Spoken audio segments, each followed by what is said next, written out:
The first thing that we always do when we start a conversion is we install a tank and run a fuel line up to the front to provide liquid propane. That comes straight to the reducer over here, and that reducer filters out the liquid propane and then converts the liquid propane to a gas.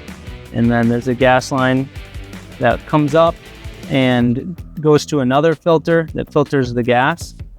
And then that supplies the fuel rail on each side that injects the gas propane into the intake manifold. And that's what powers the engine. Over here is the AFC, so that's the alternative fuel computer. That's kind of the brains of the operation.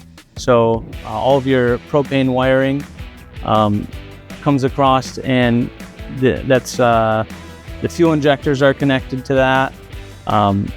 There's also a diagnostic port right here. So we have our own diagnostic computer that we use to test the systems, to program them, to update them. It's very easy. It's minimally invasive too. I mean, you can take one of these off, put it onto a different vehicle. We can get a conversion done in a day. These systems are made actually specifically for this vehicle platform.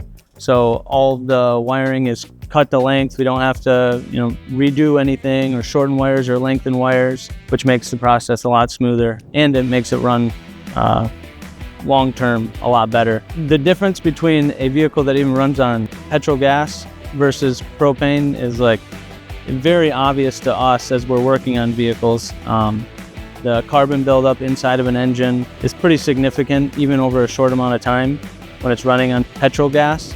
But when it's running on propane gas, you don't see that. Even during oil changes, the oil looks clean. It doesn't get dark or black. It's whatever color it was when you put it in there.